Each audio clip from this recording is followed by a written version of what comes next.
espacio virtual para el encuentro entre autores y lectores, utilizando a los libros como excusa. Mi nombre es Elina Ibarra y estoy en la coordinación de este espacio junto con Nicolás Salvi, pero en la organización participan la maestría en Filosofía del Derecho y el proyecto de investigación de CIT, Las formas de la desobediencia. También apoyan a este espacio las cátedras de Teoría del Estado a cargo de Aníbal Dauria, la cátedra de Teoría General del Derecho a cargo de Claudio Martiñuc, y las cátedras de Teoría del Estado de la Universidad Nacional de Tucumán a cargo de Carolina Demitri y de Marcos Arias Amicone. También colaboran en la organización el Departamento de Publicaciones de la Facultad de Derecho de la Universidad de Buenos Aires. Hoy con nosotros contamos con la presencia de Andrés Botero Bernal, quien generosamente ha aceptado la invitación para participar en este evento, en este encuentro, y les agradezco a quienes se han conectado a esta reunión. Los dejo con Nicolás Salvi, quien tendrá a cargo la moderación de esta conferencia. Muchas gracias. Gracias, Elina. Les paso a comentar rápidamente a todos y todas las presentes que vamos a escucharlo ahora a nuestro expositor. Va a hacer su exposición. Cuando termine, vamos a abrir el espacio a las preguntas, ¿bien? Las cuales pueden hacer preferiblemente de manera oral, así nos escuchamos, nos hablamos todos, hacemos lo más personal posible a esta situación, y hacemos la modalidad pregunta-respuesta, para que sea también lo más cercano a un diálogo. ¿Bien? Ahora vamos a escuchar a Andrés Botero Bernal, abogado de la Universidad Pontificia Bolivariana, licenciado en Filosofía y Letras de esa misma universidad, especialista en docencia universitaria de la Universidad de Santo Tomás, máster europeo universitario en Historia y Comparaciones de las Instituciones Políticas y Jurídicas del país y de la Europa Mediterránea, en las universidades de Messina y Milano de Italia, Autónoma de Madrid y Córdoba de España. Actualmente es profesor de la planta de Universidad Industrial de Santander de Colombia en la Escuela de Filosofía. Estimado Andrés, es todo tuyo ahora el auditorio. Bueno, y faltó lo más importante, creería yo. Soy doctor en Derecho por la UBA, cosa que me enorgullece muchísimo, y además tengo otro doctorado en España, en la Universidad de Huelva. Bueno, pero lo más importante pues es el título de la UBA, mi alma mater que tanto quiero. Bueno, estoy a su completa disposición. ¿Cómo empezamos? Presente el texto. Vale.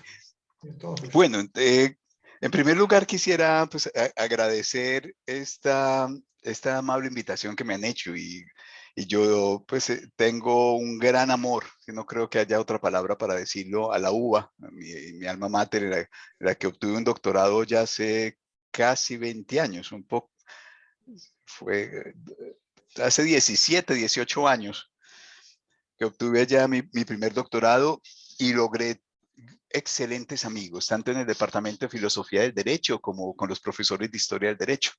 Grandes amigos, personas que tengo en el corazón y que algunos están aquí presentes y me enorgullece muchísimo.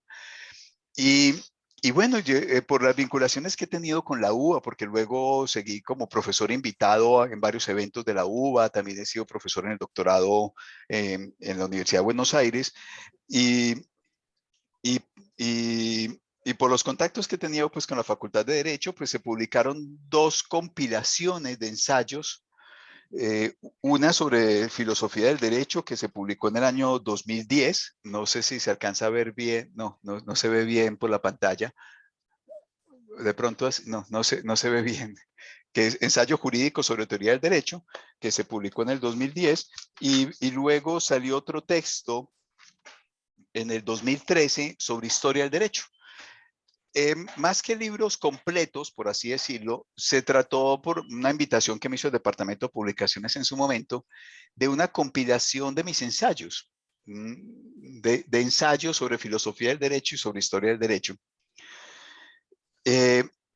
Y podríamos hablar de eso, pero antes de hablar de los libros quisiera aclarar algo que es una especie de duda existencial, o más bien de reto existencial, que trasciende incluso a convertirse en un reto epistemológico frente a lo que yo trabajo. Y es que yo tengo problemas al momento de ser identificado disciplinariamente, porque yo soy abogado, filósofo o historiador.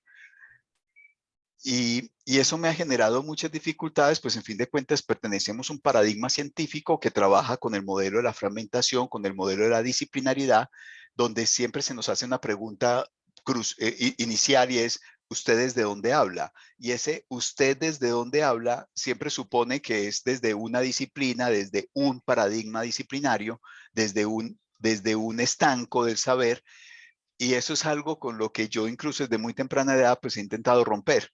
Eh, yo intento en mis investigaciones siempre meter un poco de las tres grandes áreas en las que me desenvuelvo. Eh, y eso ha generado algo muy gracioso, es que, por ejemplo, los historiadores y los abogados me ven muy filósofo, ¿no?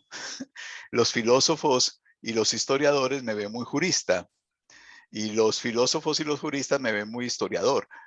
Eh, y eso a veces termina siendo como una especie de exclusión paradigmática, como esta persona no es 100% filósofa, no es 100% historiador, o no es 100% jurista. Entonces, durante mucho tiempo siempre libré una batalla contra este encasillamiento. Yo lo que intento hacer en mis investigaciones es, repito, como encontrar los puntos en interacción entre la historia, la filosofía y el derecho, y lo he más o menos logrado. Ya el público dirá si lo he logrado de alguna manera o no, pues eso es lo que yo pretendo, en el campo que más he trabajado, que es la historia de la filosofía del derecho. Y muy buena parte de mi productividad gira en esa línea, la historia, la filosofía del derecho. Lo que hace que yo vea la filosofía del derecho no como jurista, sino más como historiador. Y sumado pues a mi formación filosófica y a mi formación pues también jurídica, pues termino ofreciendo un discurso, una narratividad muy diferente a la que pueden hacer mis colegas, pero que es muy complementaria. Sin embargo, en la UBA pues decidí separar lo que para mí es inseparable. Por un lado, unos textos sobre historia del derecho y por el otro lado, unos textos de filosofía del derecho.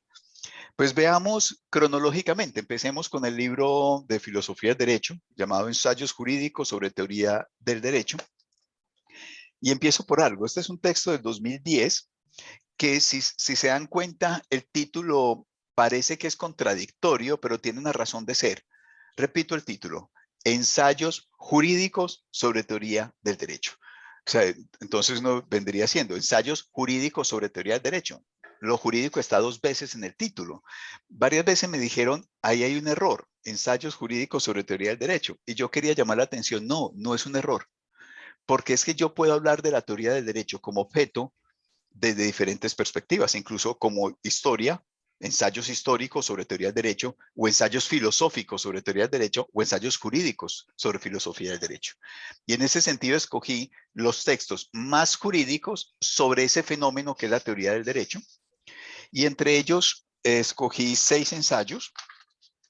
Les comento rápidamente qué dice cada uno de ellos para entusiasmarlos. El primero de ellos es un diagnóstico de la eficacia del derecho, es el primer ensayo, en el que exploro 2 conceptos que se han trabajado mucho aquí en Colombia, uno de autoría de un gran amigo mío, que es el profesor Mauricio García Villegas, y le agrego otro concepto de elaboración propia, que es el concepto de síndrome normativo, y es explicar un fenómeno que no se trabaja mucho en teoría del derecho, en filosofía del derecho. Resulta que la filosofía del derecho presupone de que los textos son redactados legalmente, o sea, el aparato estatal o el productor de derecho elabora normas, y nosotros presuponemos como filósofos del derecho que esa elaboración de la norma está acompañada de una intención de que la norma sea eficaz. Y que cuando hablamos de ineficacia de la norma, pues nos referimos a que la norma no ha logrado cumplir en la realidad los objetivos planteados. Pero yo lo que planteo en este primer ensayo es que no podemos olvidar, y más que todo en América Latina, que el aparato estatal muchas veces produce normas para que no sean eficaces. O sea, se produce una norma para que no haya eficacia, simplemente para calmar opinión pública, para generar una sensación de que hay una acción estatal en contra de un problema social.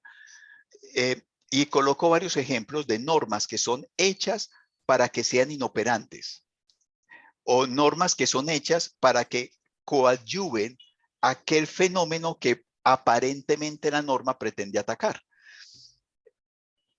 No podría profundizar más porque el tiempo apremia. Entonces, el segundo ensayo del libro de ensayos jurídicos sobre teoría del derecho, el segundo ensayo es sobre los paradigmas científicos en la investigación jurídica. En este segundo ensayo menciono cómo desde la segunda mitad del siglo XX, en muchas ciencias se empieza a cuestionar el modelo de la fragmentación o el modelo estanco. Me explico. El modelo positivista tradicional, positivista científico, aclaro, no positivista jurídico, sino positivista científico, defendió la fragmentación y la hiperespecialización porque esto produce una gran ventaja científica que es la velocidad, dromos en griego, la velocidad en la producción de resultados. Entonces, entre más especializados, pues más velocidad en la producción de resultados científicos. Pero desde la segunda mitad del siglo XX empieza a cuestionarse este modelo de la fragmentación y aparecen propuestas epistemológicas para superar la fragmentación o el modelo del estanco, como por ejemplo la interdisciplinaridad, la multidisciplinaridad, la transdisciplinaridad, la relación saber-fe. Entonces menciono, son más o menos unas 8 o 9 propuestas que han surgido desde la segunda mitad del siglo XX para superar la fragmentación, pero llamo la atención que al derecho el discurso de superación de la fragmentación es muy débil si se compara con las otras disciplinas. Es decir, en las ciencias duras, por ejemplo, se habla con mayor dureza o hay mayores trabajos diciendo que hay que superar este modelo de la fragmentación que lo que yo he encontrado en el mundo del derecho. Y que el mundo del derecho tiene ahí abocado un gran campo de trabajo epistemológico y es superar esta visión restrictiva, fragmentaria del saber científico de lo jurídico. El tercer ensayo es un análisis crítico de cómo los filósofos del derecho hacen lecturas de sus autores clásicos sin una mentalidad histórica, lo que hace que el filósofo del derecho fácilmente caiga en el anacronismo. Y coloco un ejemplo, el neoconstitucionalismo y algunas afirmaciones que toman de este gran filósofo escocés, David Hume, que por demás es un curso que yo estoy dictando en este momento en la Escuela de Filosofía en la universidad en la que yo trabajo, David Hume, pero es lo siguiente, y es que los filósofos del derecho, por no tener formación histórica, en más de una oportunidad, no siempre, pero en más de una oportunidad, caen en el anacronismo. Cuando analizan a un autor por fuera del contexto en el que ellos están produciendo, por fuera del contexto de la narración de ese autor clásico, y terminan haciéndole creer al lector que ese autor clásico se está refiriendo a nuestros problemas. Entonces coloco el ejemplo de David Hume, las afirmaciones de Hume sobre el derecho y sobre la función de los jueces en el sistema jurídico inglés y escocés.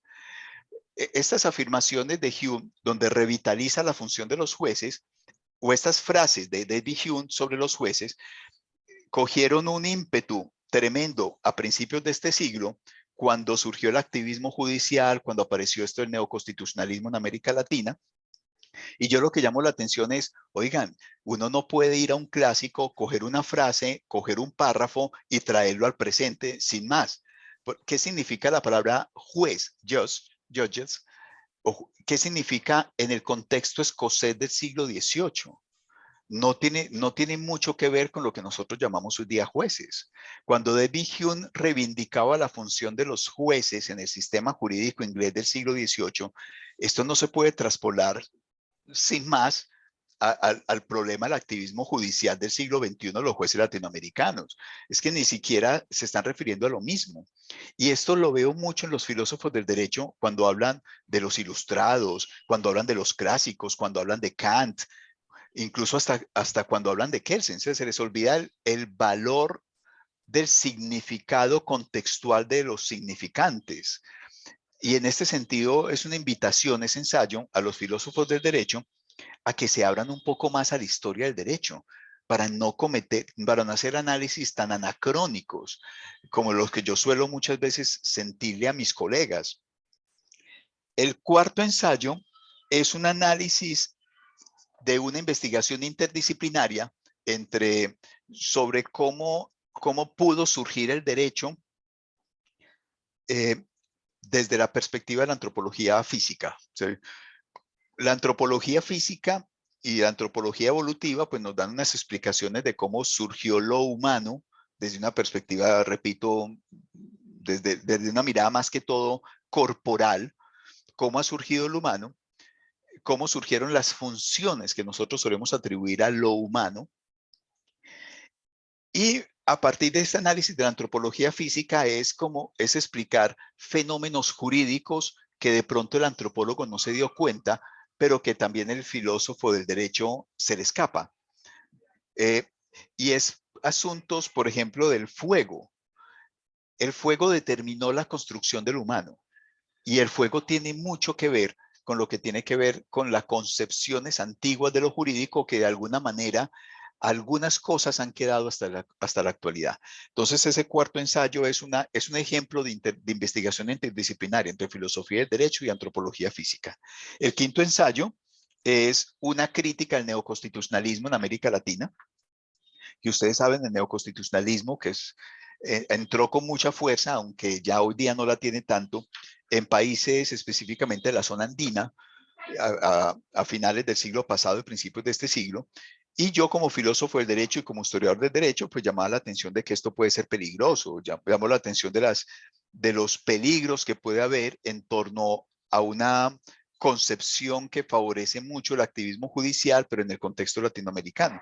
Y específicamente lo siguiente, es que el activismo judicial puede funcionar muy bien si la independencia del Poder Judicial está garantizada. Pero en la mayoría de los países latinoamericanos el Poder Judicial no tiene independencia garantizada.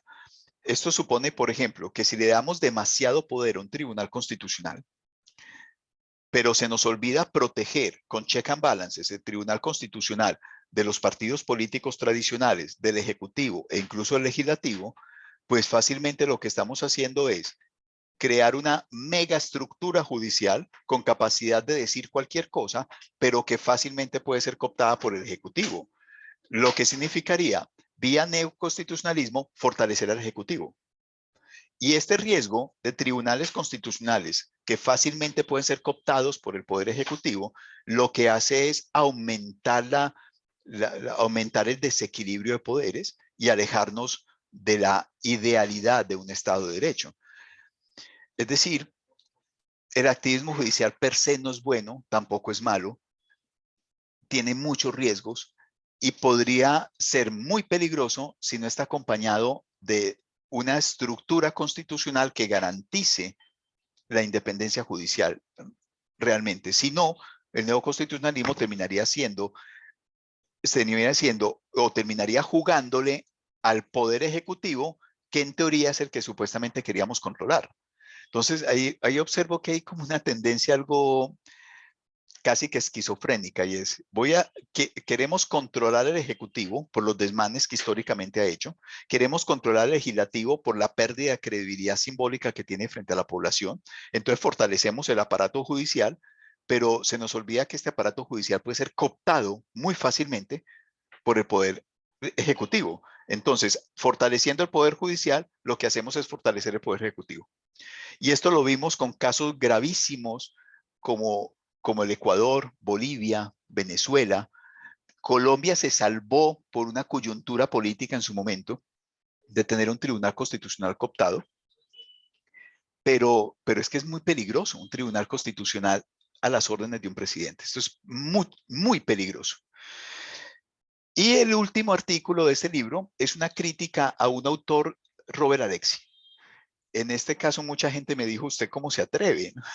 Pues que, y esto tiene que ver con algo que yo he denunciado mucho en varios eventos académicos. La filosofía del derecho en América Latina no puede ser, y esto hay que cortarlo de raíz. La filosofía del derecho en América Latina no puede seguir siendo un ejercicio de comentar los autores de moda. Y yo lo que he visto en algunos colegas es que entienden que la filosofía del derecho que hacemos en nuestra región, o que deberíamos hacer en nuestra región, es comentar lo que dijo Habermas, comentar lo que dijo Alexi, comentar lo que dijo Roxin, comentar lo que dicen autores europeos o norteamericanos. Y eso no puede seguir siendo así. Incluso esto es un ejemplo de colonialismo académico. Creer que nuestra función como filósofos del derecho es adscribirnos a escuelas o autores de lo que los sociólogos de derecho, los sociólogos suelen denominar el primer mundo, aunque ese término es muy poco asible y no me gusta mucho, pero, o el norte global, como lo llaman otros.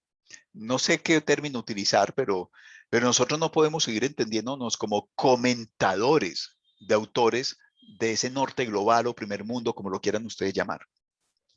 El filósofo del derecho en América Latina tiene que tener una función deliberativa. Y parte de la liberación supone empezar denunciando estos colonialismos que se reproducen en nuestras escuelas de derecho, que se reproducen en nuestros canales comunicativos científicos, de que un filósofo del derecho tiene que ser o alexiano, o dworkiano, o hartiano.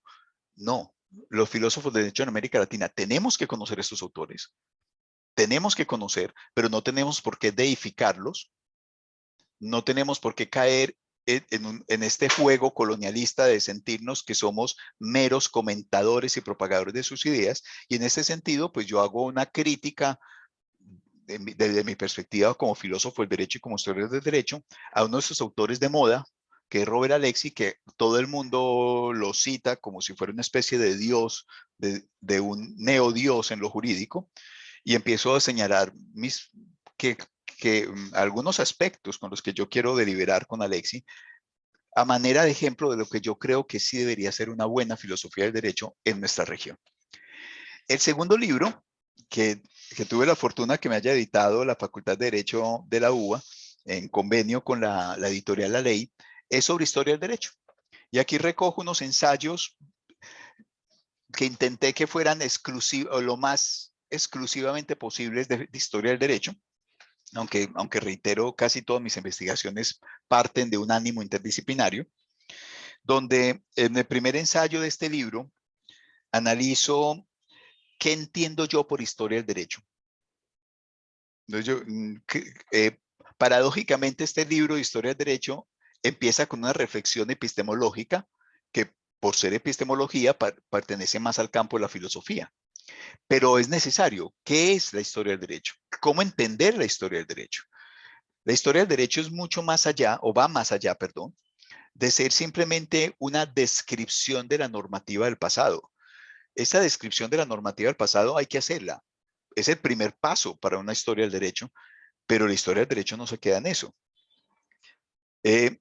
Describir lo que fue es un paso necesario, pero no podemos quedarnos con ello. Entre otras cosas, porque la historia del derecho no solo se queda en describir qué fue, cuáles fueron las normas del pasado, sino que también la historia del derecho se interesa por quiénes fueron los juristas. O sea, no solo se ocupa de lo normativo, también se ocupa de la vivencia profesional, quiénes fueron los juristas, pero también se ocupa de y cómo se hacía la ciencia jurídica o la academia jurídica, cuáles eran los paradigmas que cruzaban las cosmovisiones de los juristas y de las normas del pasado. La historia del derecho intenta observar lo jurídico más allá del papel, más allá de las normas escritas por parte del Estado. Y eso es lo que yo pretendo en el primer ensayo, aclararle al lector que la historia del derecho no es descriptiva, aunque en parte de allí, y que la historia del derecho no se queda en el pasado de la norma, aunque esto es un componente importante que no puede negarlo. El segundo ensayo de ese libro, reflexiono sobre las relaciones que debería haber entre la filosofía del derecho y la historia del derecho. En muchas universidades, y hay una tradición al respecto en Argentina, se tiende a separar la filosofía del derecho y la historia del derecho. E incluso los canales comunicativos entre estos departamentos en muchas universidades argentinas son casi que en su mínima expresión. Y yo lo que planteo es que la filosofía del derecho requiere la historia del derecho y viceversa. Que no deberíamos plantear un modelo de la separación entre estos dos saberes jurídicos, sino antes de una profunda relación. Creo que un filósofo del derecho tiene que estudiar historia del derecho y un historiador del derecho tiene que saber de filosofía del derecho. Busco entonces estrechar las relaciones entre estos dos campos jurídicos. El tercer ensayo de este libro de Historia del Derecho Es sobre un ejemplo, una investigación que yo hice sobre las teorías del derecho que existieron y que promovieron la independencia de los países andinos. Me refiero a Venezuela, Colombia, Ecuador, Perú y Bolivia. Y que parcialmente se puede aplicar también a Argentina. En fin de cuentas, las teorías del derecho que dominaban a principios del siglo XIX, pues no solo estuvieron en ciertas partes de América Latina, ¿no? Fue algo, su recepción fue generalizada, tanto desde lo que llamaríamos Nueva España en ese entonces, hasta el Virreinato de la Mar de la Plata. Entonces, lo que yo, este tercer ensayo es un ejemplo de cómo se puede hacer una investigación donde se tome en cuenta la teoría del derecho, la filosofía del derecho, con una visión histórica. Y repito, cuáles eran las teorías de lo jurídico que dominaban el ambiente de la independencia de América Latina a principios del siglo XIX. El cuarto ensayo de este libro de Historia del Derecho es un análisis de algo que yo encontré en archivos que me llamó mucho la atención en su momento, y fue las disputas entre los dos modelos de justicia que se dio en el siglo XIX. Resulta que el siglo XIX fue un siglo muy, muy importante para los abogados. El siglo XIX es el siglo más significativo en la construcción de lo que nosotros llamamos derecho. En el siglo XIX aparecieron o se fortalecieron la idea de los códigos tal como nosotros los entendemos. La técnica constitucional que nosotros entendemos apareció fue en el siglo XIX. La forma de concebir el derecho como normas generales, impersonales y abstractas aparece en el XIX. La rama judicial, como nosotros más o menos la concebimos, aparece fue en el siglo XIX. Dicho con otras palabras, nosotros hablamos del derecho, pero lo que nosotros entendemos por lo jurídico fundamentalmente fueron elaboraciones del siglo XIX. Y eso explica que incluso el currículo de la mayoría de los programas de derecho que nosotros tenemos sigue estando bajo la impronta de los currículos jurídicos del siglo XIX. El siglo XIX sigue vivo entre los juristas en la actualidad, pero el siglo XIX, que repito, es fundamental para entender el derecho contemporáneo, también tuvo profundas tensiones, porque en el siglo XIX se encontraron unas formas de administrar justicia propias del antiguo régimen, del pasado, que se enfrentaron con las nuevas formas de administrar justicia, que son lo que llamaríamos la rama judicial en el sentido más estricto de la modernidad jurídica que nosotros entendemos. Entonces, estas formas de entender el derecho y de entender la justicia que chocan en el siglo XIX, pues generó una tensión muy fuerte en los países latinoamericanos, porque había gente que quería seguir con los sistemas de justicia consuetudinarias, vecinales, locales, que era la forma como se administraba justicia en la época virreinal, mientras que el siglo XIX nos está intentando montar en una forma diferente de administrar justicia, que es jueces juristas, jueces letrados, jueces que son designados por el centro político, jueces que no administran justicia para los vecinos, sino que administran justicia desde la norma. Es que los invito a que solo imaginen lo que esto significaba. Poblaciones acostumbradas a que los jueces fuesen en su mayoría vecinos, gente del común, el vecino que nos conoce a todos, que resuelve desde costumbres y desde el sentido común y desde los particulares criterios de justicia divina, pues a fin de cuentas el antiguo régimen era muy religioso, y que hacía que era una justicia muy pragmática y muy poco normativa. Repito, por jueces que no son de carrera, por jueces que entienden que su función es mientras el conflicto exista y desde una visión muy, muy paternalista, muy de yo soy el juez, mi función es que los vecinos vuelvan a quedar bien, de restituir las cargas, de reconstruir los tejidos sociales, aclarando que es que yo estoy administrando justicia a mis vecinos, gente que yo conozco de toda la vida. era una forma muy diferente de entender la justicia y de entender la norma. Y cuando aparece el siglo XIX, con jueces abogados, aplicadores de normas, que no conocen al que están juzgando, que son designados desde el centro, que su lealtad no es con la comunidad que juzgan, sino que su lealtad es con la norma y con el Estado, pues eso generó unas tensiones durísimas entre los dos sistemas de administrar justicia, hasta que la justicia estatal logró desmontar por completo las justicias locales. Entonces, lo que yo analizo en ese ensayo es eso, esa tensión que se produjo entre los remanentes de la forma tradicional de hacer justicia con las nuevas formas de hacer justicia y lo que eso generó. Y obviamente estas tensiones siempre implican sacrificios de personas. Estas tensiones siempre sacrifican grupos humanos. Y entonces es analizar, por ejemplo, estos sacrificios, quiénes fueron los sacrificados con el cambio de lo jurídico que se produjo en el siglo XIX. El quinto ensayo del libro de Historia del Derecho es un ejemplo muy bonito. Permítame, voy a prender la luz. El quinto ensayo es un estudio de un género literario.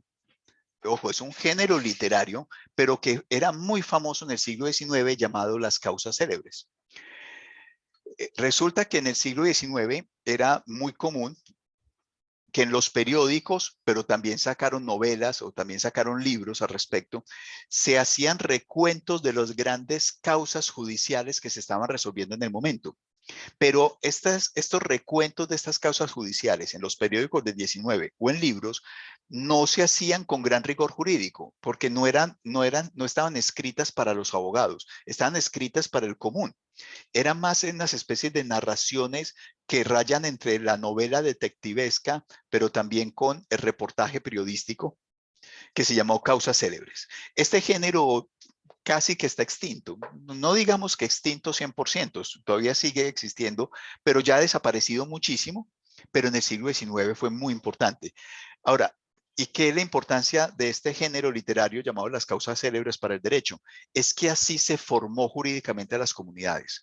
En la medida en que la prensa hacía difusión de procesos judiciales famosos, haciendo el reportaje, qué decía la defensa, qué decía el acusador, qué dijo el testigo, todos los días haciendo una especie de recuento periodístico, pero también rayando con la novela detectivesca.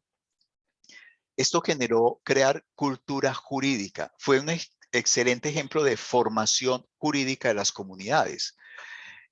Aparte que ahí encuentra uno cosas maravillosas, porque al leer uno estas causas célebres, en Argentina hubo muchísimas causas célebres y muy importantes en el siglo XIX, uno puede rastrear cómo se entendía qué era el derecho en la época y quiénes eran los abogados de la época. O sea, es una fuente impresionante de reflexiones de todo tipo para el derecho.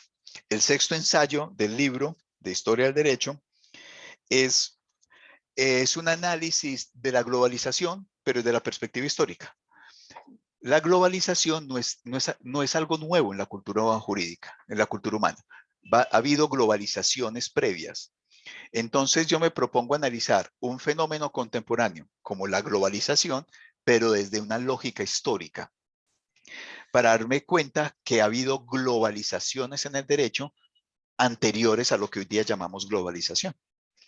Y el último ensayo, y con esto ya para terminar, para poderlos oír a ustedes, el último ensayo de este libro de Historia del Derecho, que tristemente no se me... Ah, bueno, ahí se puede observar un poquito.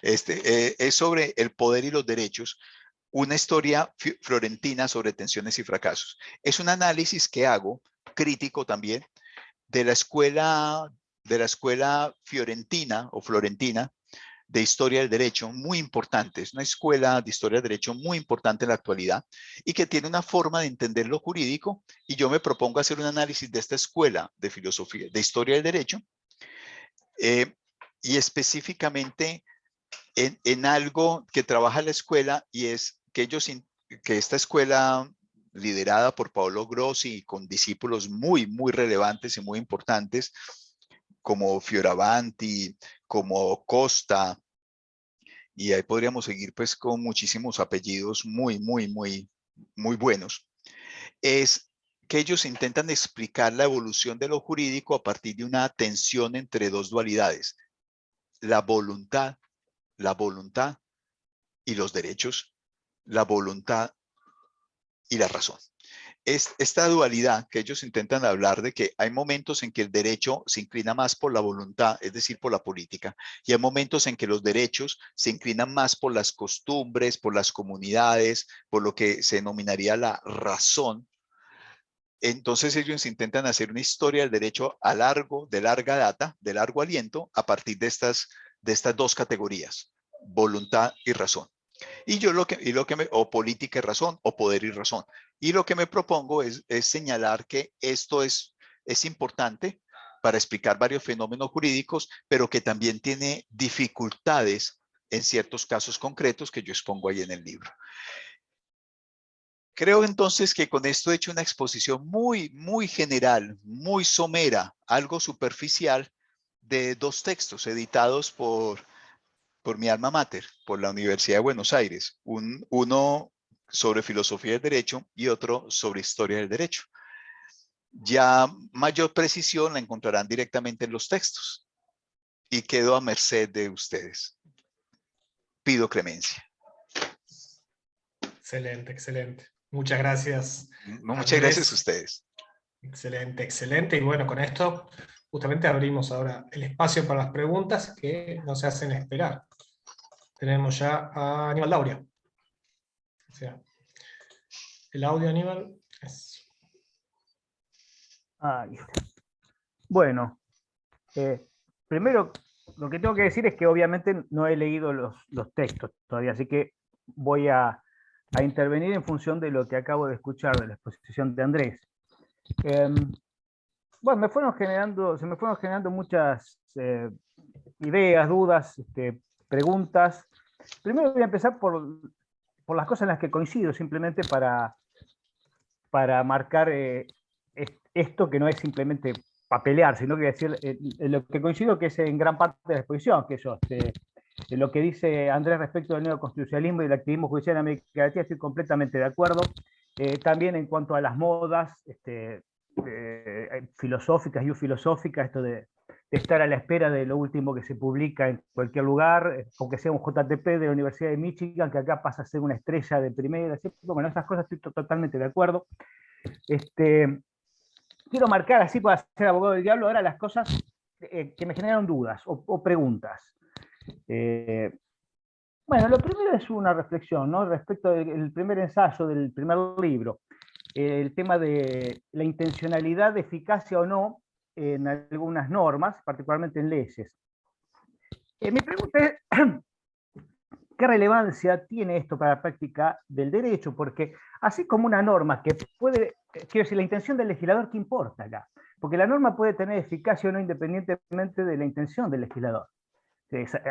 Sabemos muchos casos donde la norma pierde eficacia, la llamada de suetudo, independientemente de que el legislador haya querido que tuviera o no eficacia. Lo mismo pasa al revés. Estoy seguro que es como decís vos. De hecho, no sé, estaba pensando en la teoría de sistemas, ¿no? Casi todos los sistemas buscan simplemente solucionar problemas de su propia pervivencia, independientemente del resultado que ocasione fuera de ese sistema. El sistema jurídico busca pervivir, como el sistema político también busca, como decís vos, para decirlo en lenguaje coloquial, aquietar a veces demandas, independientemente que sea eficaz o no el contenido de la norma. Ahora, me pregunto, ¿qué relevancia tiene? Porque la norma, independientemente de que el legislador no haya tenido la intención de que tuviera eficacia, simplemente haya tratado de hacer un paliativo ante demandas políticas, la norma puede adquirir eficacia igual después en la práctica judicial o en la práctica de las costumbres de ciudadanas. Ese es el punto respecto al primer ensayo. Un tema que me inquieta, y debo decir que no tengo respuesta, pero Andrés marcaba que hay una deficiencia de formación histórica en los filósofos del derecho. A mí me asusta más la deficiencia de formación filosófica que suelen mostrar los filósofos del derecho. Bueno, sí, me parece, por lo menos por lo que yo veo, me parece en general se citan autores muchas veces de oída, quiero decir autores no de filosofía del derecho, ¿no? Se citan a veces a Hume o a Kant de manera, viste, libre, que yo digo, pero ¿dónde dice esto esta gente? Se cita así como de memoria. Pero independientemente de eso, respecto del anacronismo, este es un eterno problema en la filosofía, porque uno puede pensar que la historia de la filosofía, de alguna manera, es producto de anacronismo. Plotino pretendía leer a Platón y estaba creando un sistema distinto filosófico. Y San Agustín leía a Plotino y estaba creando un sistema distinto. Y la escuela, no sé, los neoplatónicos del Renacimiento, Pico de la Miranda, pretendían leer también a Platón y estaban creando algo distinto. Por otro lado, una idea filosófica, si bien está siempre condicionada epocalmente, siempre tiene la intención, volviendo al tema de intenciones, de trascender un poco su época. Y esto es lo que hace importante a hombres como Kant o Platón o Rousseau o quien fuere. Es cierto que hay que comprenderlo en su contexto, pero también se corre el riesgo opuesto de reducirlos a piezas de museo. Creo que habría que encontrar un punto intermedio entre el anacronismo y el museo cuando uno lee este tipo de autores, ¿no? Por otro lado, este tema del anacronismo que vos marcás en el segundo ensayo del libro de ensayo filosófico, de filosofía del derecho, no sé si te entendí bien, pero digo, para ser abogado del diablo, en el ensayo cuarto del segundo libro, vos decís que es fundamental entender el derecho del siglo XIX, el pensamiento jurídico del siglo XIX para entender el derecho contemporáneo.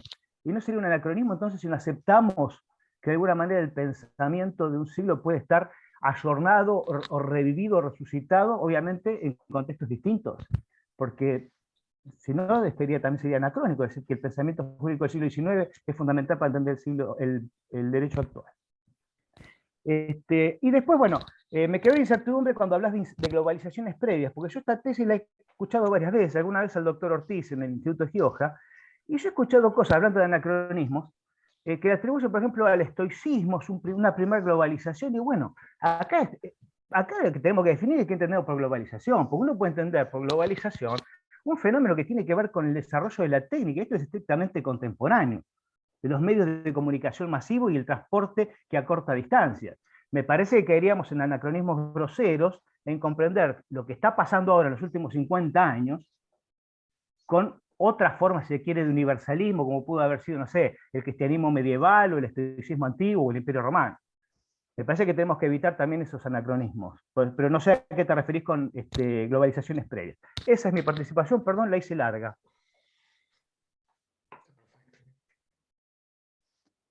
Andrés. ¿Procedo directamente? Sí, sí, exacto. Perfecto. Bueno, muchísimas gracias, Aníbal, por tu intervención y aprovecho para darte un saludo. Efectivamente, el tema de eficacia simbólica es un tema muy complejo, o sea, no se puede reducir a un solo ejemplo. Incluso en este ensayo, cuando hablamos del concepto de eficacia simbólica y el concepto de síndrome normativo, coloco muchos ejemplos donde cada ejemplo es un mundo aparte. Pero lo que quería llamar la atención es que la regla general de los estudios de eficacia que se hacen del derecho suelen olvidar o suelen dejar de lado un componente muy alto, y es que hay muchas normas jurídicas que son redactadas para que no tengan vocación de eficacia instrumental, entendiendo por eficacia instrumental que toque con la realidad. Y coloco ejemplos reales o ejemplos que hemos investigado en el caso colombiano, que ha tenido incluso alguna recepción en Argentina. Creo que el profesor Jorge Portela ha hecho unas investigaciones con estos conceptos de eficacia simbólica y síndrome normativo para el caso argentino, pero también algunos lectores míos lo han aplicado para Perú y otros países. Y es que muchas veces el Estado produce normas, pero las redacta de una manera que se vuelven impracticables, o redacta la norma por una presión social inmediata, pero la aplicación de la norma contradice lo que la norma quiere. Ejemplos tenemos miles y miles de casos. Hay uno que se hizo muy popular en mis investigaciones, o sea, que es como que veo que más cita, es del siglo XIX, era una normativa sobre camino. Resulta que, les explico muy rápidamente, bueno, y hay otro caso que yo expuse sobre la corrupción, pero más que no me da. ¿Cuál de los dos explico? Voy a explicar el de la corrupción. Pues, supongamos que hay un régimen ultra corrupto. Todo el mundo lo identifica por corrupto. Tiene grandes problemas internas porque dicen este gobierno es demasiado corrupto. Internacionalmente le están cerrando crédito, le están cerrando las puertas porque es muy corrupto. ¿Qué puede hacer un gobierno así de corrupto? Fácil, promulgar derecho anticorrupción. Entonces, promulgando derecho anticorrupción, generando normas anticorrupción, pues genera un lavado de su mala imagen, tanto en lo interno como en lo externo, lo que les permite funcionar, pero redactan la norma anticorrupción de manera tal que sea imposible que realmente actúe contra la corrupción. Incluso se redactan las normas anticorrupción para que generen más corrupción. Ejemplo, entonces voy a suponer algo, soy un gobernante muy corrupto, pero entonces yo quiero dar una imagen de que esto está cambiando. Entonces digo, me cansé de la corrupción de mi país, ahí les saco un código anticorrupción. Entonces la gente empieza a decir, pues este tipo no puede ser tan corrupto. O sea, si es corrupto, ¿cómo es que saca un código anticorrupción? Pero es que ese código anticorrupción crea la Agencia Nacional en la lucha contra la corrupción, que son 5.000 puestos que yo reparto por corrupción. Y elaboro que los mecanismos procesales de esta agencia contra la corrupción sean tan dispendiosos, tan onerosos, tan difíciles, que el modelo no funciona, pero cree más corrupción. O sea, hay que entender que muchas veces las normas son redactadas para promover en el mundo de la vida, utilicemos el concepto filosófico husserliano, en el mundo de la vida, justo lo contrario a lo que el texto de la ley parece decir. Entonces, detectar esos elementos. Bueno, una nota de pie de página. Muchos colegas europeos, cuando yo les explicaba esto, me miraban con ojos raros. Es como, eso es imposible. Y yo, no, pues, pero un latinoamericano entiende fácilmente lo que yo hablo. Porque tenemos diferentes momentos de educación democrática en diferentes países que hace que en unos países eso sea el pan de todos los días, en otros países esto sea muy excepcional. Pero entonces, frente a lo que dice el profesor Aníbal, es cierto, o sea, habría que ver muchísimas variables porque cada ejemplo es un mundo, es completamente correcto. Pero eso no desdice que este fenómeno se dé. Ahora, también puede existir eficacia simbólica y síndrome normativo planeado por el legislador, o como puede existir sin que lo haya planeado el legislador, pero que terminó en la práctica, esa ley terminó gestando un problema, el problema contrario a lo que la ley supuestamente iba a atacar.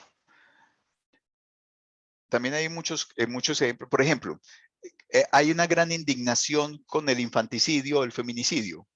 Entonces hay una masa pensante, hay una gran presión popular, el Estado recoge esa presión y saca normas en contra del infanticidio, el feminicidio, pero esas normas a veces, pues habría que ver caso por caso, podrían terminar incentivando el infanticidio o incentivando el feminicidio, o tal vez no digamos incentivándolo, más bien que uno compara que había más control del infanticidio, o sea, había menos infanticidios con las normas viejas que con las normas nuevas. Eso pondría en evidencia que las normas nuevas, en vez de frenar un problema social, pues terminaron desatándolo. Esos fenómenos son los que yo invito que también tenemos que reflexionarlos. Abrir nuestra mente y dejar de pensar vigencia, eficacia como una dualidad y entender que hay muchas cosas en la mitad entre la vigencia y la eficacia. Segundo asunto, el anacronismo. Los filósofos suelen ser muy anacrónicos. Suelen ser muy anacrónicos porque el filósofo parte de que los clásicos utilizan unos conceptos y que ese concepto sobrevive a la historia o está por encima de la historia. Pero un historiador parte de la otra premisa. Todo significado es cultural, todo significado es histórico, todo significado es contextual. En este sentido, cuando Aristóteles se refiere a la palabra frónesis o cuando Aristóteles se refiere a polis, se está refiriendo a un concepto que solo puede ser entendido en ese contexto. Que ese significado no puede pasar como muchas veces hacen gente que traduce polis por estado o polis por ciudad, por chivitas, ¿no? Eso no se puede traducir así como así. Eso explica por qué los historiadores tienen un problema continuo con la interpretación que hacen los filósofos cuando hablan del pasado. Y en este punto, yo le doy algo de razón, no toda, se la doy a los historiadores, aunque también reconozco que la filosofía tiene sus propias formas de hacerse, sus propias formas de modelarse, y eso los ha llevado muchas veces al anacronismo como si fuese un patrimonio epistemológico de la filosofía. Y eso es algo que yo creo que tenemos que reducir, aunque no creo que lo podamos eliminar.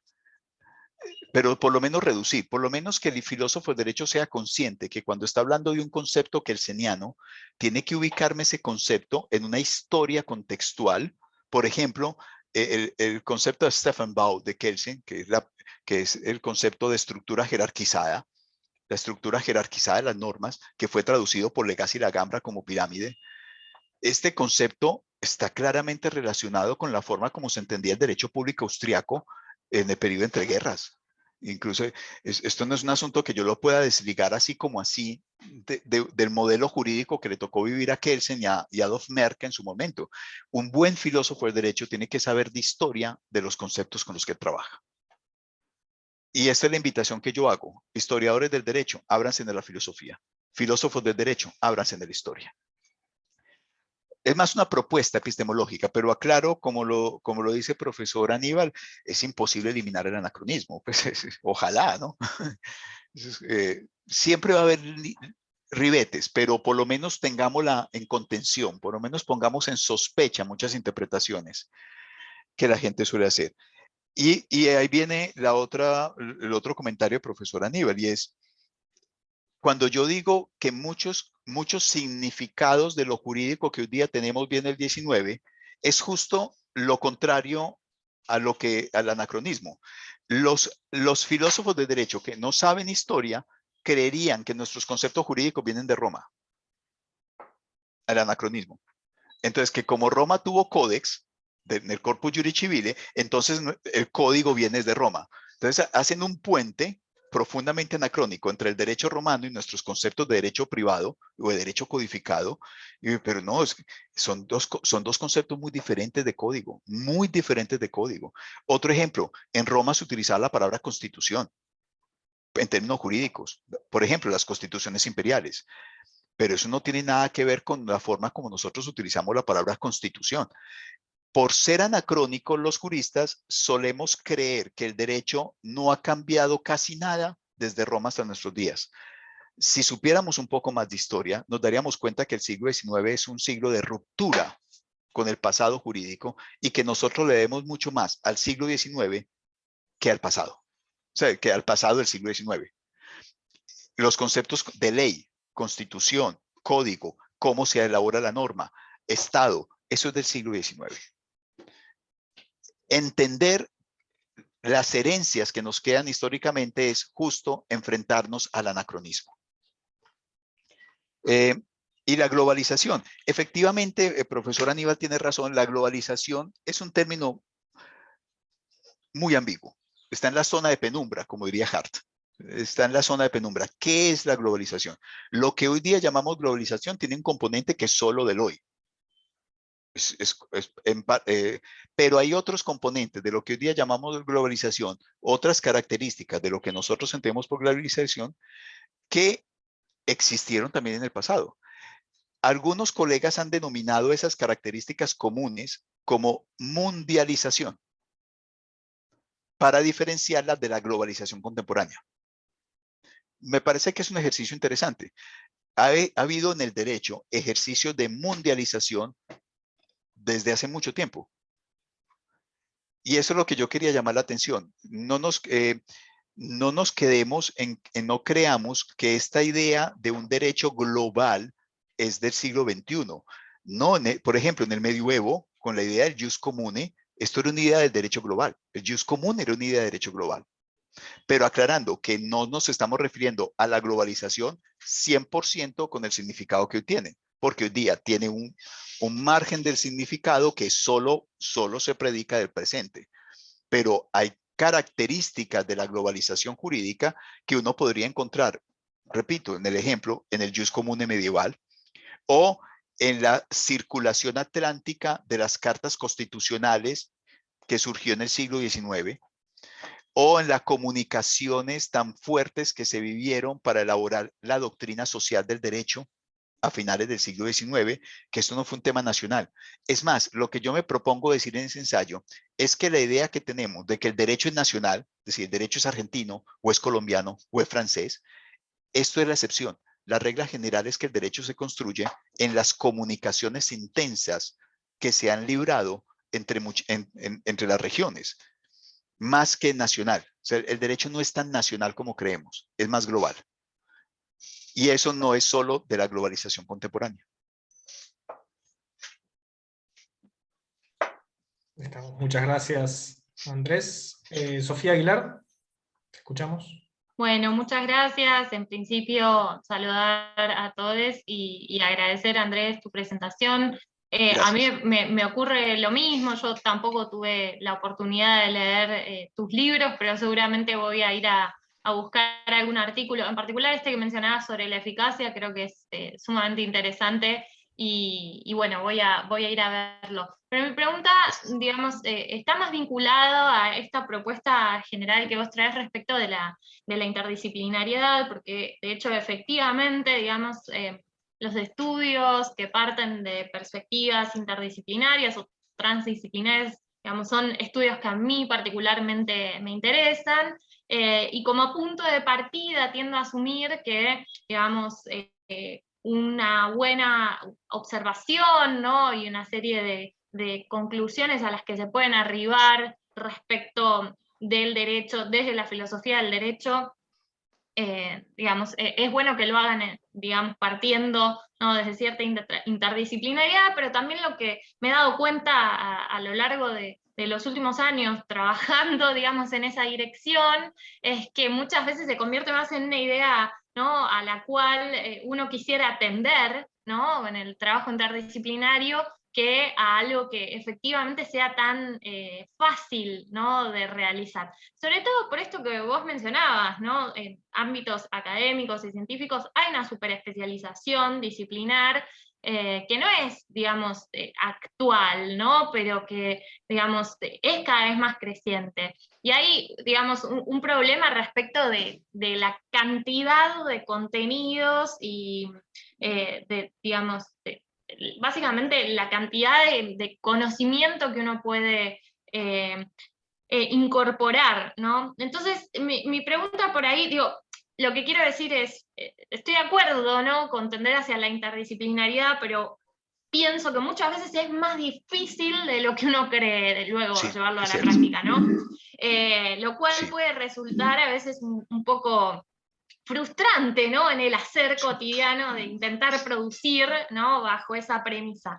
Entonces, mi pregunta era si, digamos, vos pensás que puntualmente hay campos que es necesario cruzar para mejorar los estudios en filosofía del derecho. A mí lo que se me ocurre es que lo que vos estás diciendo, en particular respecto de la historia, tiene mucho sentido en una posición crítica, ¿no? Que historiza los conceptos, por esto que mencionabas antes.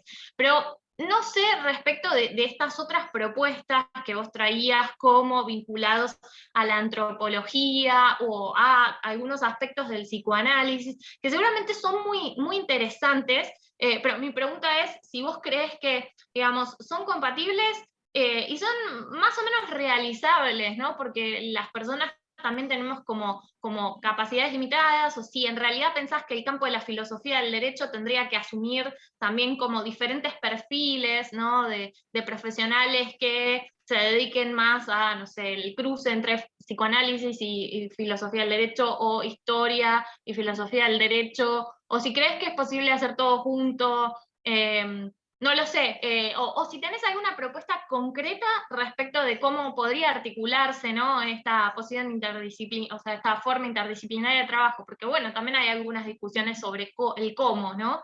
sí. De hacer eso. Y me interesaría escucharte. Muchas gracias. Muchas gracias, Sofía, muchísimas gracias. Usted, no sé si me entendieron esta palabra, ha puesto el dedo en la llaga, ¿no? Una forma medio bíblica. Usted se dio cuenta de un grandísimo problema que hay en estas cosas, que yo no lo mencioné por falta de tiempo. Son varias ideas que quiero decir, espero que me salgan lógicas, o por lo menos coherentes. La primera es que en el mundo de la ciencia del derecho se afincó el paradigma fragmentario, esto de que cada uno en su microparcela. Primero, porque era la exigencia del positivismo científico. Segundo, porque esto va muy bien con la arrogancia de los juristas. los juristas nos hemos considerado muy superiores y entonces al considerar nuestro saber como superior, no sé, los juristas suelen comportarse, no siempre, pues no estoy diciendo que todos, pero el jurista como profesión culturalmente se suele caracterizar por su soberbia y por su arrogancia frente a los demás saberes. Entonces una visión fragmentaria del saber encaja muy bien con esta visión de que el derecho es superior a todo. Pero en la práctica, la visión netamente disciplinaria impide ojo con lo voy a decir, una mejor comprensión del derecho. Ahora, es decir, la visión fragmentaria permite un conocimiento del derecho y es un conocimiento bueno. El que solo sabe derecho penal y solo sabe una pequeña partícula, un pequeño asunto del derecho penal y lo investiga, eso es un conocimiento bueno, es un conocimiento exitoso, es un conocimiento que produce progreso jurídico, pero no es la mejor forma de entender el derecho, porque el derecho escapa de esos estancos. Esto me lleva entonces a un segundo asunto. ¿La fragmentación es buena o es mala? Respuesta, es buena. Es buena. Ahora, le voy a colocar un ejemplo por fuera del derecho. ¿Qué tal? Gracias a que hay especialistas médicos es que hemos avanzado muchísimo en la ciencia médica. Ahora, estos especialistas médicos, si uno les dice, bueno, ¿usted qué opina de este otro órgano? La respuesta es, no tengo la más remota idea. Sí, pero es bueno. O sea, la hiperespecialización es buena y ha producido progreso y ha producido resultados buenos para la humanidad en muchísimas cosas. Pero si lográramos trascender la fragmentación y la interdisciplinaridad, se producirían también resultados mejores. En ningún momento podemos satanizar la fragmentación a los hiperespecializados. Ellos son buenos y logran un buen conocimiento para lo jurídico y para su campo. Y eso me lleva a una tercera reflexión y retomo sus palabras. La interdisciplinariedad es muy difícil. Es muy difícil. Ahora, yo he visto con varios de mis discípulos y mis pupilos que muchas veces ellos dicen hay que ser disciplinarios, interdisciplinarios, y creen que la interdisciplinariedad es colocar una cita descontextualizada. O que es cogerse una horita, un artículo de alguien leído a la carrera y ponerlo en el escrito. ¿Entiendes? No sé, se me está ocurriendo un ejemplo. Entonces estoy escribiendo sobre un tema jurídico que tiene algo que ver con lo médico. Entonces yo quiero ser interdisciplinario. Entonces cojo ahí a la carrera un artículo y cito un artículo de medicina y digo, no, ya mi investigación es interdisciplinaria. Y no, eso no es interdisciplinario. Por el contrario, acabas de enredarla. O sea, no es interdisciplinario y tampoco es disciplinario. Hiciste algo malo. Uno no puede citar cosas descontextualizadas. La interdisciplinaridad es muy exigente porque supone por lo menos una formación en el manejo de los conceptos básicos de por lo menos 2 disciplinas. Y esto supone tiempo. Y justo estamos en una sociedad del sin tiempo. Sobre esto hay mucho de filosofía, tanto desde Heidegger hasta el coreano, este filósofo Han, que está ahora muy de boga. Somos la sociedad del a tiempo, del sin tiempo. Y eso también llega a la ciencia. Pero para poder formar investigadores interdisciplinarios necesito tiempo. Y eso hace que muchas cosas que hoy día se hacen pasar por interdisciplinarias no lo sean. La interdisciplinaridad es una propuesta de tener un mejor conocimiento.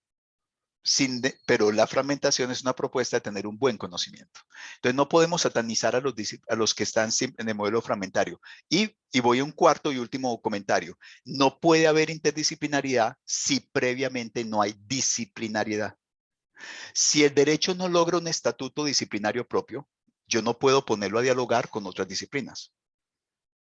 Para que haya diálogo, se necesita que previamente haya estructuras de identidad hechas. No sé si me hago entender con esta referencia psicoanalítica. Yo no puedo poner a dialogar 2 personas si una de estas 2 personas no se considera persona. El derecho, para poder entrar a la interdisciplinaridad, previamente tiene que fortalecer su concepción disciplinaria. Y esto exige que un académico, un científico, alguien que esté haciendo su doctorado, tiene que fomentar primero la disciplinariedad para luego poder abrazar la interdisciplinaridad. Y esto me lleva entonces a analizar que no están en pugna. A pesar de que yo he visto algunos colegas que intentan mostrar que la interdisciplinariedad está enfrentada a la disciplinariedad, no. se trata más bien de momentos dialécticos. No puede haber interdisciplinaridad si previamente no hay disciplinaridad. No sé si con esto, Sofía, he provocado más reflexiones en usted, que eso es lo que espero. Muchas No sé si... gracias. No, gracias a usted. Perfecto. Muchas gracias, Sofía. Ahora le damos la palabra a Elina Ibarra. Bueno, Andrés, aprovecho también para agradecerte la exposición tan concisa, Valeria. clara. Dos al precio de uno salió, ¿no? Porque Oferta, estamos en promoción. promocionamos un libro y nos presentaste dos. Estoy encantada. Mira, yo tengo dos preguntas y una de cada, ¿no? Para ser fiel a las circunstancias. Y la primera, ya casi la respondiste porque en lo que le decías, le estabas respondiendo a Sofía, ya despejé algunas dudas, pero no todas. Es en relación con este proceso de especialización que sufren todas las disciplinas del conocimiento y también las prácticas y las técnicas que tienen que ver precisamente con el progreso interno del desarrollo de conocimiento al interior de cada disciplina.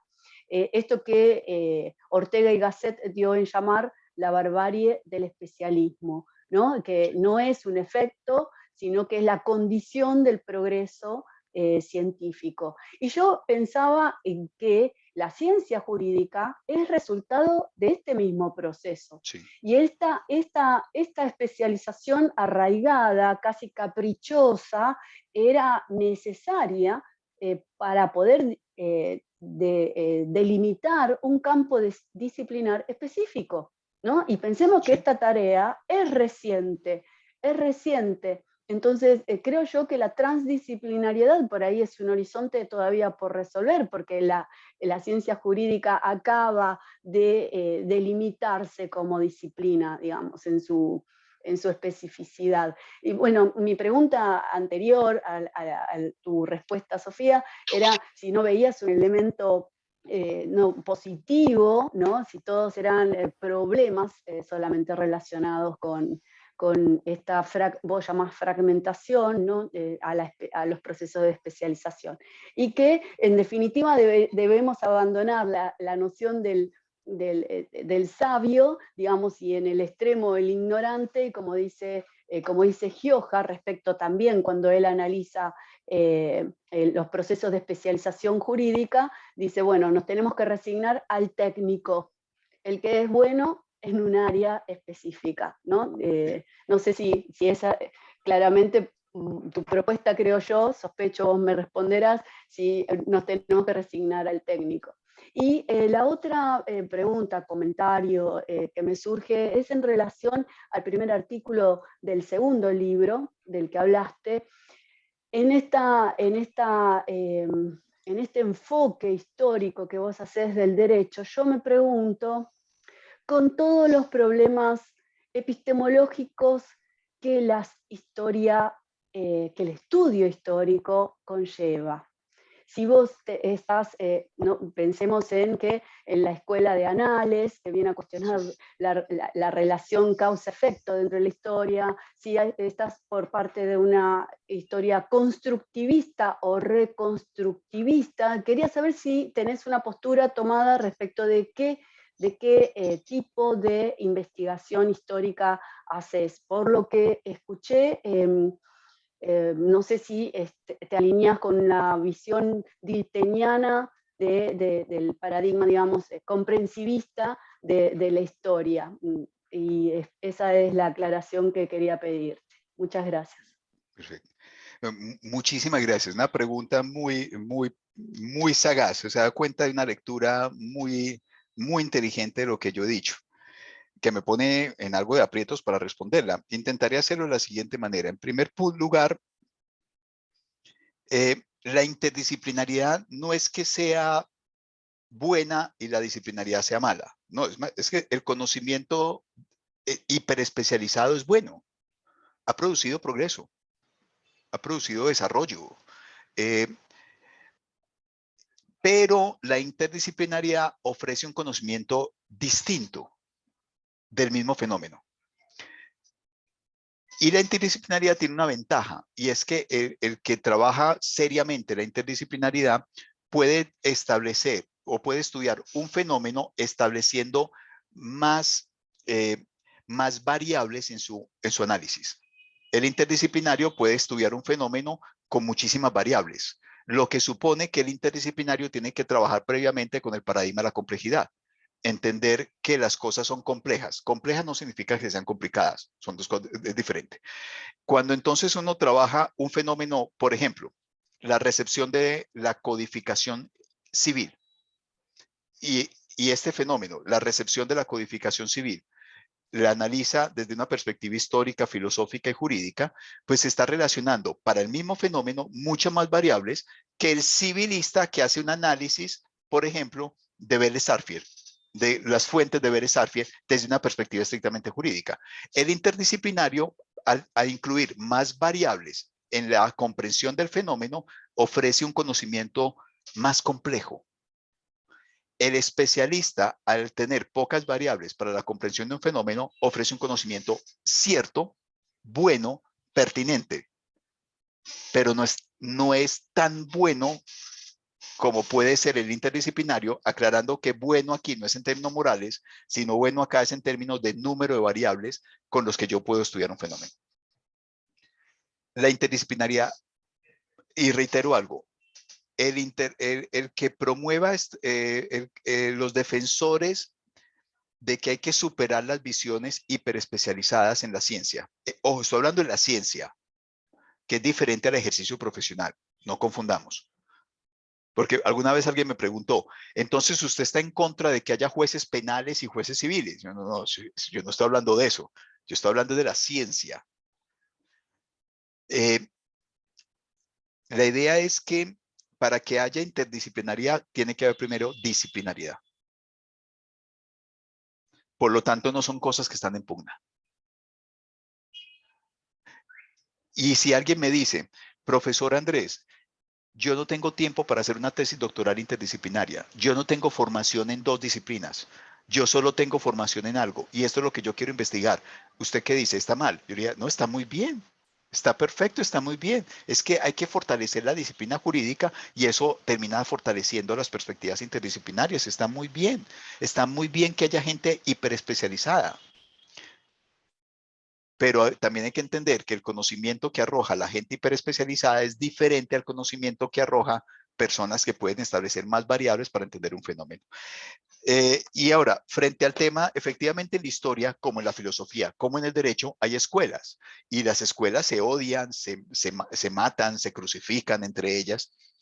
Pero de un tiempo para acá en epistemología, yo creo que la cosa se ha relajado mucho y entre ello, y esto se debe, entre muchas cosas, a que hay un concepto que en epistemología filosófica está cogiendo mucha fuerza, que se le adjudica a Foucault, pero este concepto lo podemos encontrar en los postestructuralistas franceses del mismo periodo, es el concepto de caja de herramientas.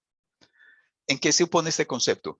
Que el que se case con una escuela o con un autor y solo quiera leer un fenómeno desde esa escuela o desde ese autor, él mismo se está negando, porque la complejidad de la realidad siempre será mucho más grande que la complejidad de un sistema de lectura.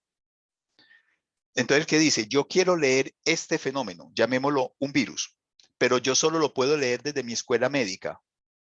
Eso significa entonces que está reduciendo la complejidad del sistema a la simplicidad del sistema de lectura. Eso es un gran error en la teoría de sistemas.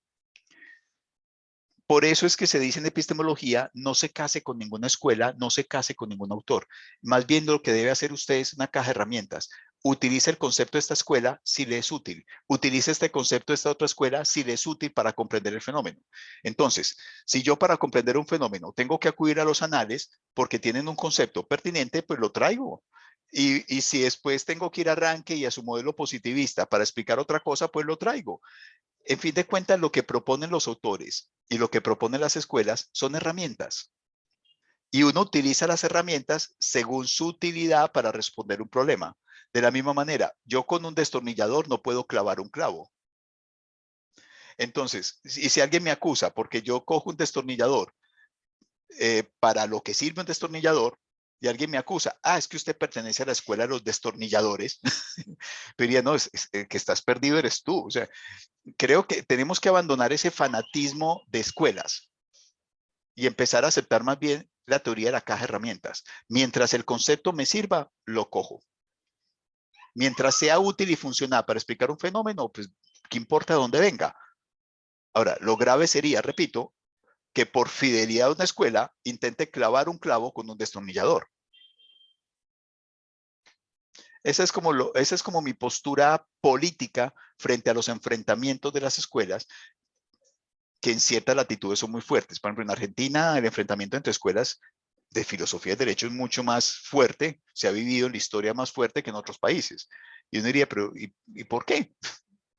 Si este autor de la escuela crítica dice algo que me sirve para lo que estoy investigando, pues lo traigo. Y si este de los analíticos lo dice, pues lo traigo. Y si este de los naturalistas lo dice, pues lo traigo. Este de los trialistas lo dice, pues lo traigo. Es que yo soy analítico, pero este concepto analítico no me sirve para lo que estoy investigando. Pues no lo utilizo. O sea, yo lo que le digo a mis discípulos, por ejemplo, es bájenle, no intenten replicarme, porque no todo lo que yo les digo les sirve para lo que ustedes quieren investigar. Y lo mismo aplíquenlo para las escuelas. No se marquen, ya estamos en una época epistemológica que está empezando a sospechar de esta fidelidad, de estas lealtades a las escuelas y a los autores. Excelente, muchas gracias, Andrés. Marcos Arias, ¿quieres hacer una pregunta? Hola, muchas gracias, Nico. Bueno, muchas gracias a todos y muchas gracias también, Andrés, por la presentación del trabajo muy, muy interesante. Yo me quedé colgado con una cosita que te quería preguntar Sí. a propósito digamos, nuevamente también con las disculpas del caso, que no he leído todavía tus libros, pero citaste en un momento una crítica a Alexis, que, digamos, coincido con vos en que no hay que endiosar innecesariamente a todos los autores por el solo hecho de venir de afuera. Lo que quería preguntarte es si es que tu crítica va por dónde va, quiero decir, porque pues por un lado están los problemas de importarse problemas de otras regiones. Me acuerdo en su momento Mariela Puga hace muchos años había escrito un artículo sobre el regreso del boomerang, que va a decir, ¿para qué me importan los problemas, no sé, jurisprudenciales que tiene la cláusula 23 de Estados Unidos sobre las acciones de clase si nosotros no tenemos esa tradición? ¿O para qué me importo? Bueno, y acá la pregunta es, ¿para qué me importo, Alexis, si tengo mis propias tradiciones? ¿Para qué me preocupo por las palabras nuevas que utiliza Alexis si parece que habla de la misma razonabilidad de la que hemos hablado toda la vida? Ponderación, no es que yo, adecuación de medio fin y cosas por el estilo, las venimos viendo desde Sojo, te diría, ¿no? O sea, en la tradición argentina. Entonces, me gustaría pedirte eso, un poco que nos expliques un poco más esta crítica hacia Alexis, y también te quería preguntar si es que no te parece que no hay nada nuevo en esa teoría. Bueno, Marco, muchísimas gracias. Me pone usted en aprietos, o sea, en pocos minutos cómo responder esto. Yo me voy a centrar en 2 puntos, pero en ese ensayo digo más cosas. Pero mi crítica a Alexis, bueno, son 3 aspectos. Mi crítica a Alexis no es tanto a Alexis, sino a los alexianos de América Latina, que endiosan a alguien y terminan haciendo unas metafísicas de sujetos del tiempo presente.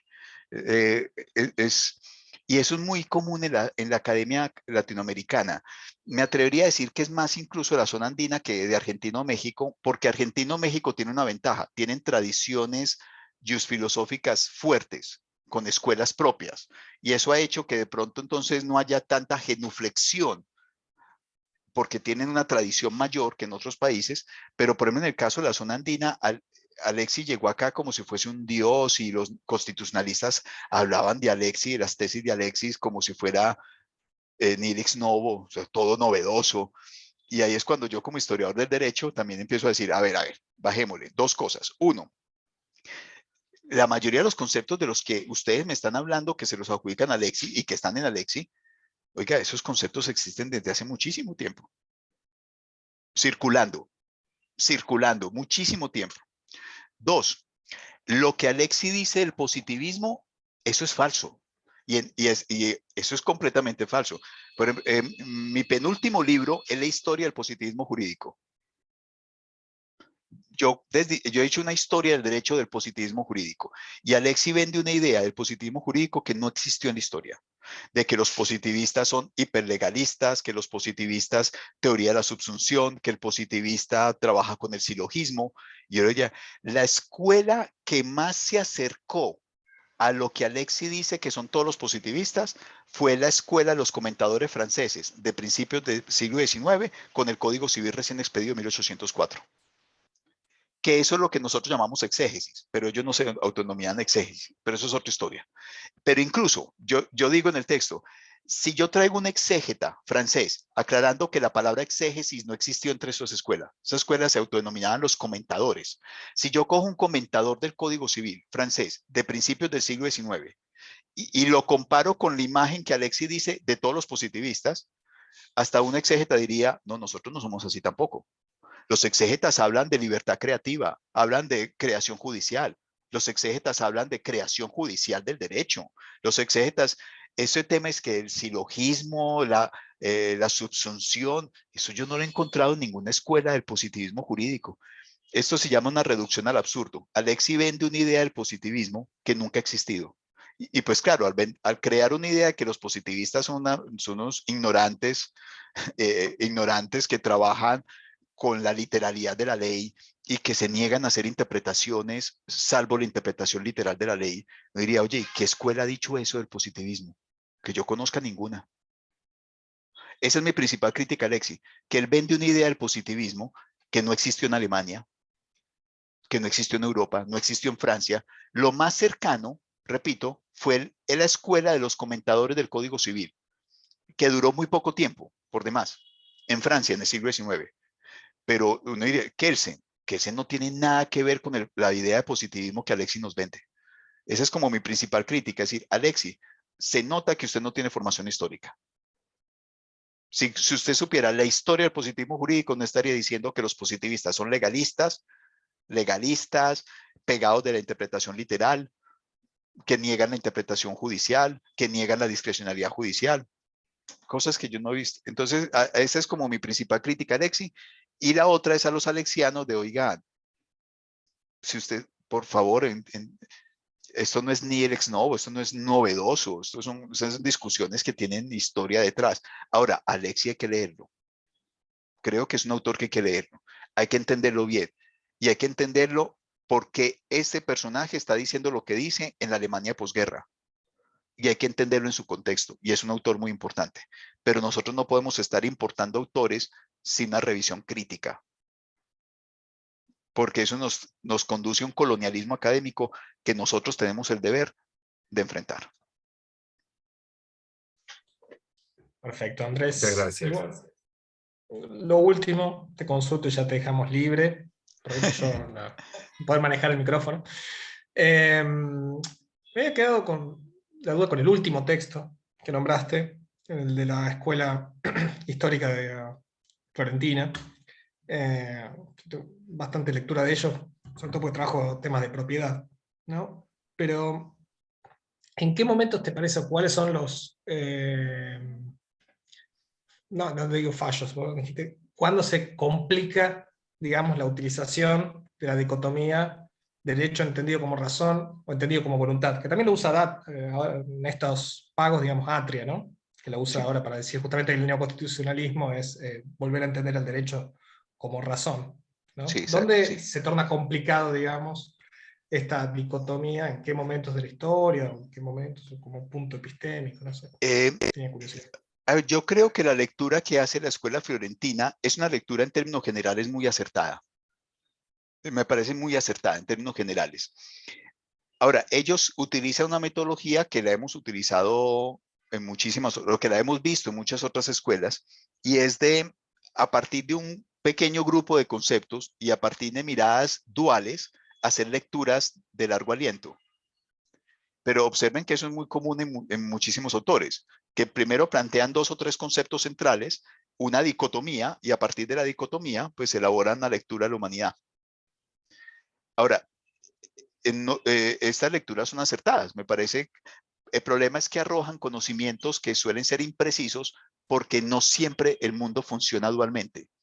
Cuando uno parte, me disculparán uno de mis gatos, cuando uno parte de que la realidad es muy compleja, uno ya está partiendo de que, que todo sistema de lectura de la realidad siempre se quedará corto. La realidad siempre será más difícil que cualquier sistema de lectura.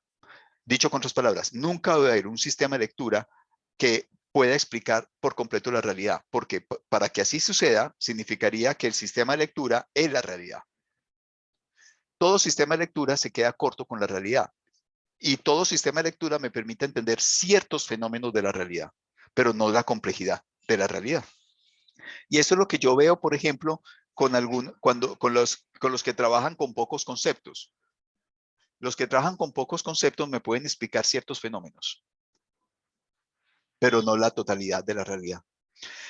Y ahí hay un riesgo para el científico que, por fidelidad a estos conceptos básicos, pretende negar la realidad que no se acomoda a su lectura, o forzar la realidad para hacerle creer al lector que todo puede ser explicado a partir de ese pequeño grupo de conceptos. Ese es el peligro de los académicos, que nosotros partimos de 3 o 4 conceptos y creemos que con esos 3 o 4 conceptos yo puedo leerlo todo. Y cuando me dicen, ve, pero es que este caso no se puede explicar desde esos conceptos, entonces yo tengo la actitud humilde, sin tener razones, que mi sistema de lectura no puede interpretarlo todo. O 2, la actitud de, no, eso no existe. Si yo no lo puedo interpretar desde mis conceptos, entonces no existe. Gravísimo. O tercero, no, seguro que eso sí se puede interpretar desde mis conceptos. Mira, hay que hacer esta readecuación, que en el fondo es forzar a la realidad para que se acomode a mi manera de ver el mundo. Y eso no solo se aplica a la academia, también se puede aplicar a la política o a la vida cotidiana. Y ahí está un gran riesgo. Pero la Escuela Fiorentina hace una lectura que me parece muy razonable de la historia del derecho. Pero siempre va a haber casos donde no se aplica lo que ellos dicen, porque la realidad siempre es más compleja que un sistema de lectura. Perfecto. Muchas gracias, Andrés. Si no hay más preguntas, si no A mí me más... gustaría decir algo, pero Vale. no sé si están apurados con el tiempo. No, bueno, Aníbal. Andrés, me encantaría, porque una de las cosas que me da bronca de estos encuentros de maestros y maestras es que uno siempre se queda con ganas de seguir discutiendo algunas cosas y Sí. inevitablemente no se puede. Así que cuando veas por Buenos Aires sería bueno tomar un whisky y hablar de algunas cosas, porque me sorprende la cantidad de puntos en los que yo coincido con vos, y también me sorprende a veces los puntos donde no coincido más o menos fuertemente o no termino de entender si coincido o no. Insisto con una cosa, primero, punto, me parece que tal vez convendría distinguir lo de eficacia en un sentido, eficacia jurídica, en sentido técnico, como lo puede entender qué es, en la eficacia de una norma o del derecho, de lo que puede ser la eficacia en sentido político o de la intencionalidad de quien establece las normas. Pero lo que más me interesaba remarcar ahora es el tema de la interdisciplinariedad, y coincido con vos que es necesaria la especialización para que pueda haber interdisciplinariedad en serio. Lo que no estoy muy seguro es si vos estás sosteniendo que la interdisciplinariedad puede estar en la cabeza de un solo tipo. Porque yo entiendo que una persona que se dedica al estudio serio de algo, a lo sumo podrá manejar con cierta solvencia, ponerle 2 o 3, como mucho, temas, algo que uno es un genio. La interdisciplinaridad, como yo la entiendo, que es como decís vos, la especialización es necesaria para el progreso, pero la interdisciplinaridad que entiendo yo es entre varias personas que están especializadas en cosas distintas, no es que uno solo es especialista en todo, porque si no se corre ese riesgo de hacer lo que vos marcaste al principio, de meter citas descontextualizadas. Y un punto que me dejó pensando, el tema de los anacronismos de nuevo y de si es falta de formación filosófica o histórica. El ejemplo que pusiste de Aristóteles. La palabra polis, es cierto, se la utiliza siempre anacrónicamente de una manera vergonzosa, cuando se asimila la polis al Estado moderno, ese tipo de cosas. Pero eso no es un término. Probablemente yo te acepto que hay un problema, si querés, de anacronismo. Ahora, el concepto de frónesis es un concepto, uno puede decir, técnico de la filosofía. Aquí hay un desconocimiento filosófico más que histórico. Cuando una persona traduce frónesis por prudencia, simplemente sin agregar, o Andrea por valentía, que son errores groseros filosóficos que uno ve, o eudaimonía por felicidad, porque ese mismo error, obviamente acá nos confunde la cantidad de siglos que nos separan de Platón, de Aristóteles, de esos tipos, pero el ejemplo que vos pones de Kelsen, cómo malinterpretan a Kelsen, por ejemplo, Alexio o los alexianos, también algunos críticos, eso mismo que decimos, yo lo escuché decir acá algún crítico, así que para Kelsen el juez tiene una función casi de deducir un silogismo, lo que es una barbaridad. Sí. Se le atribuye a Kelsen y el positivismo en general cosas que no dicen, o por lo menos al positivismo kelseniano. Eso es desconocimiento más que histórico, es desconocimiento filosófico, Sí. creo yo, de Kelsen. Pero es cierto que hay zonas donde se pueden superponer, ¿no?, la carencia de contextualizar históricamente y de comprender a un pensador en lo que realmente quiere decir. Hay muchas cosas que son de traducción a veces, ¿no? Sí. Se traduce mal y no tiene que ver con la historia, sino con un contemporáneo. Son temas que están buenísimos para seguir discutiendo, porque Sí. son temas que a mí también me inquietan. Bueno, pones 4 temas que intentaré decir algo en respeto a que has dicho cosas muy interesantes. Y prometo que no hablo más.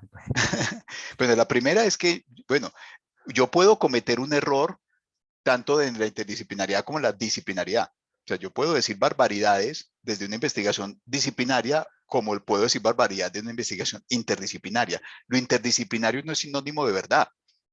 O sea, yo puedo hacer investigación interdisciplinaria y concluir pues cualquier barbaridad, ¿no?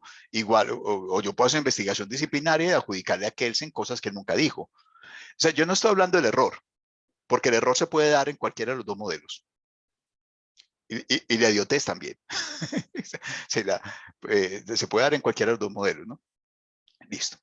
Yo estoy hablando, pero listo. Segundo asunto, lo que tú la interdisciplinariedad se diferencia de la multidisciplinariedad, por lo menos desde lo que yo he leído para la redacción de ese ensayo, en que la multidisciplinariedad son varias personas que dialogan entre ellos, cada uno desde su especificidad disciplinaria. La interdisciplinaridad es cuando hay un investigador que lidera él mismo la línea que atraviesa por lo menos 2 disciplinas. Rara vez más de 3, porque es muy difícil encontrar una persona que tenga solvencia comunicativa en conceptos básicos de 3 o 4 disciplinas. Lo que uno encuentra es personas que tienen solvencia en 2 disciplinas, a veces 3, de pronto habrá alguna excepción de 4, de pronto en el mundo habrá alguien que maneje 5 disciplinas, pero eso ya es muy raro. La interdisciplinaridad es de poquitas disciplinas, casi siempre 2, pero una que es un solo investigador. Cuando se reúnen varios es la multidisciplinariedad, que también es una estrategia muy buena.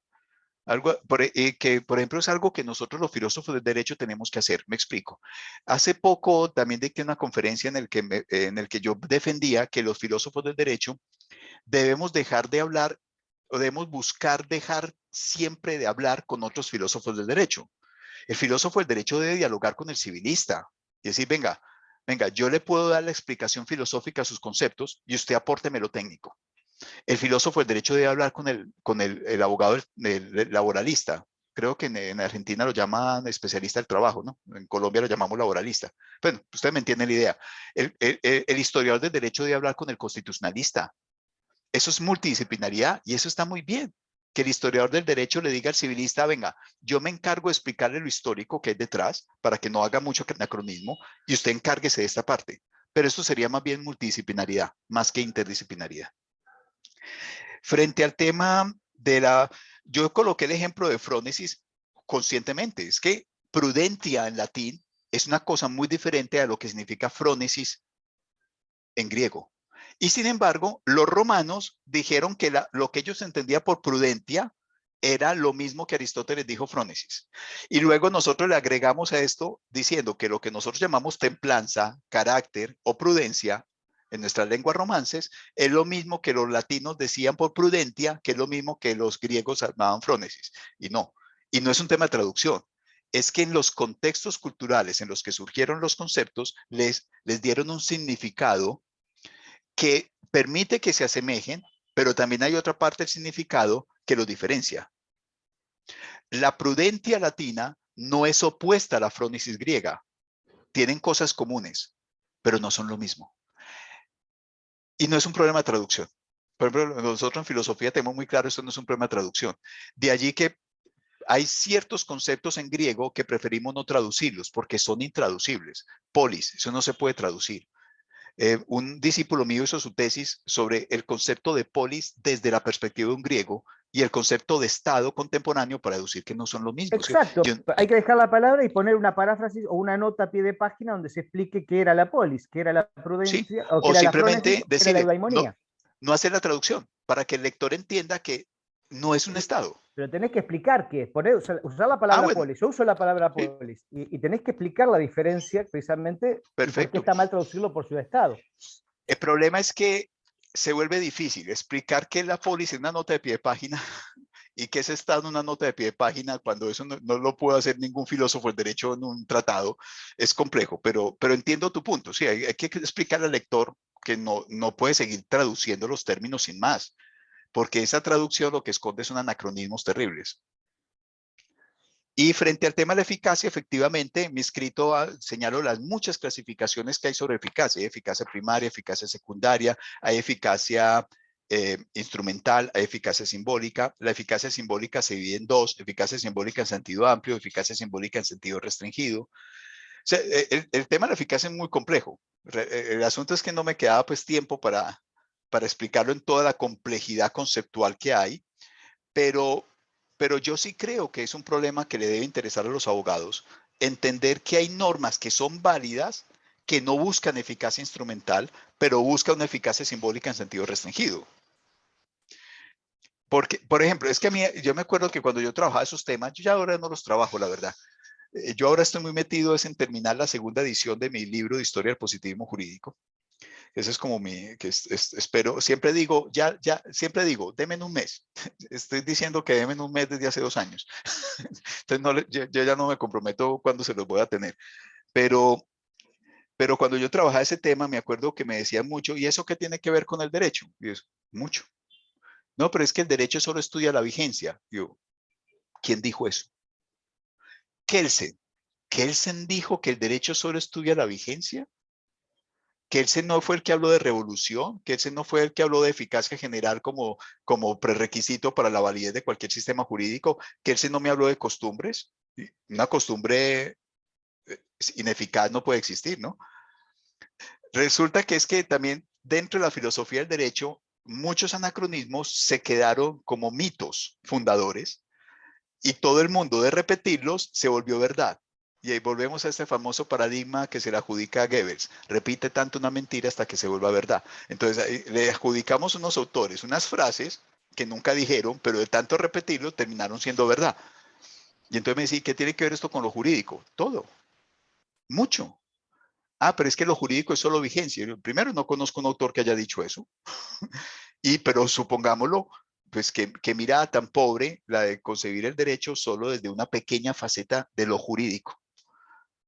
Eso la interdisciplinariedad sí me ha aportado algo, es privilegiar las interpretaciones complejas, es decir, las interpretaciones que intentan incluir un buen número de variables, aclarando que nunca podemos incluir demasiadas, porque la mente humana tiene límites, y la realidad siempre será mucho más compleja que cualquier sistema de lectura.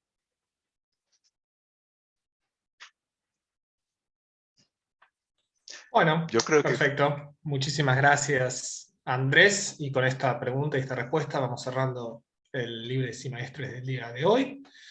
Elina, ¿algunas palabras para terminar?